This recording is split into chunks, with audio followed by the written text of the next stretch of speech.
December 7th, 1941, a date which will live in infamy.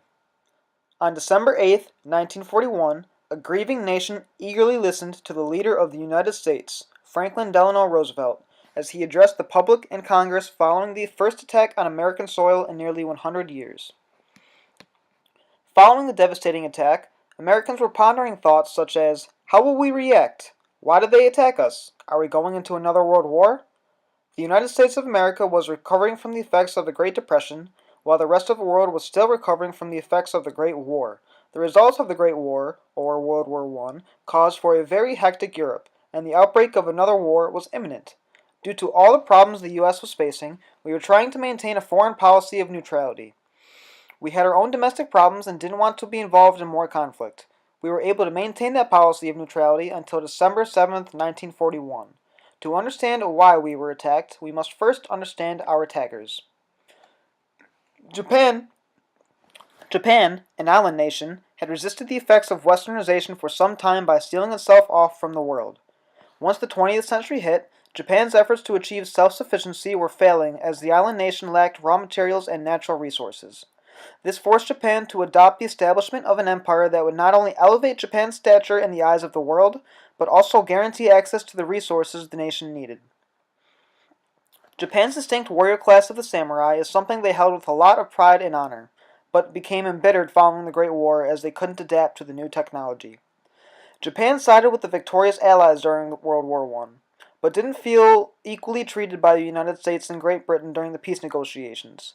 This caused Japan to become more aggressive with their foreign policy to try and prove their might under their new emperor, Emperor Hirohito. Following a number of aggressive acts against China in the 1930s, Great Britain and the United States imposed a trade embargo on Japan in July of 1941, preventing Japan from access to natural resources.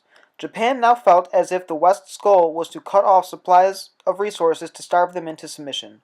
Feeling threatened and backed into a corner, the Japanese military decided to act. On December 6, 1941, President Roosevelt crafted and sent a letter to Emperor Hirohito. In this letter, FDR illustrates the century-long peace the two nations have shared and was trying to find any way for that peace to continue. President Roosevelt said in this letter, developments are occurring in the Pacific area which threaten to deprive each of our nations and all humanity of the beneficial influence of the long peace between our two countries. Those developments contain tragic possibilities. Here, you can see that FDR states a minor threat and one that foreshadows future events.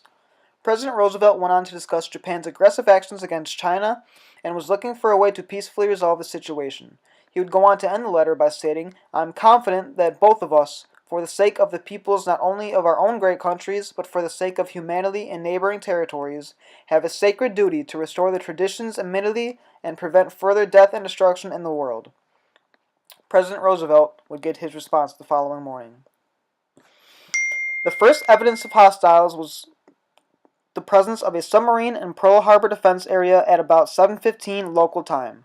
There were only a few minutes warning of approach of the aircraft, which arrived at 7:47. These are the chilling words from a military dispatch describing the attack. The Japanese battle fleet, consisting of 6 aircraft carriers, 2 battleships, 2 cruisers, and 9 destroyers, remained undetected as long as it stayed 200 miles out of the Hawaiian Islands. The Hawaiian Department was short personnel and equipment on the eve of Pearl Harbor. When the attack came, they were entirely unprepared to meet it, let alone repulse it. On a cool Sunday morning, 183 torpedo bombers and dive bombers took off from the aircraft's carriers.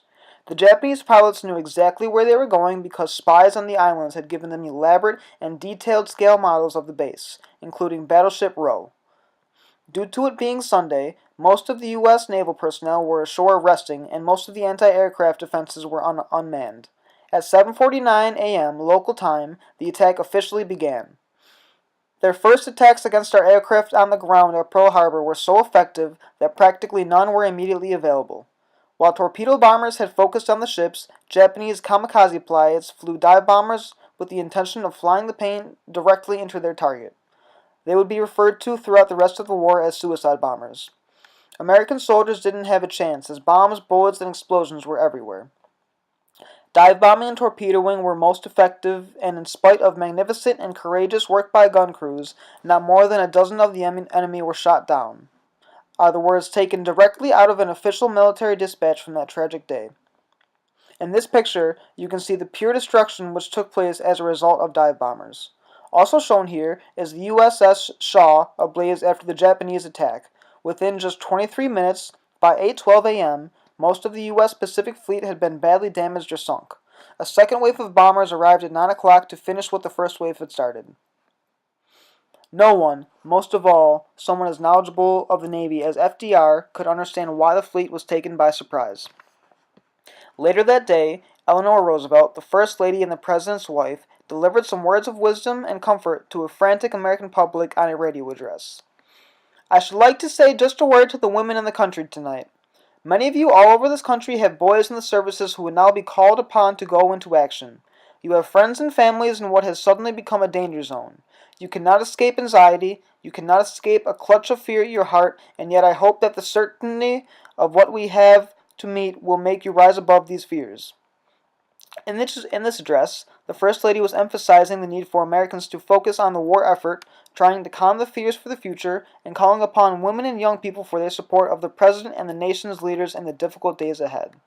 Eleanor Roosevelt played an important part in the war effort domestically as she did whatever she could to improve morale of the people and seeking to rally citizens to do their part, especially the women. The very next day, her husband and the President of the United States would deliver one of the most famous speeches in our nation's history. Mr. Speaker, members of the Senate, of the House of Representatives, yesterday, December 7th, 1941, a date which will live in infamy, the United States of America was suddenly and deliberately attacked by naval and air forces of the Empire of Japan. In this infamous speech, FDR spoke strong, angry, and confident. He illustrated efforts being made to maintain peace with Japan, and even that he was in contact with a Japanese diplomat just 1 hour after the attack on Pearl Harbor, and that diplomat mentioned nothing of any attack. The nation eagerly anticipated every word as they were looking to him for guidance and a sign of hope. He would go on to end the speech with confidence in our armed forces, with the unbounding determination of our people, we will gain the inevitable triumph, so help us God.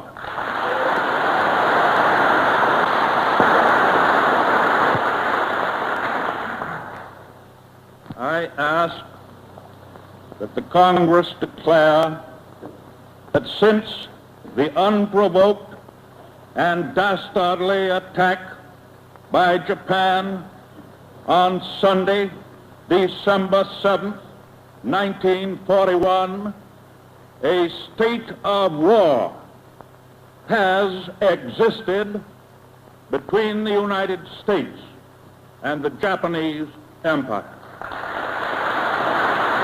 Following that speech by the President, America would officially be involved in World War II, and the rest is history.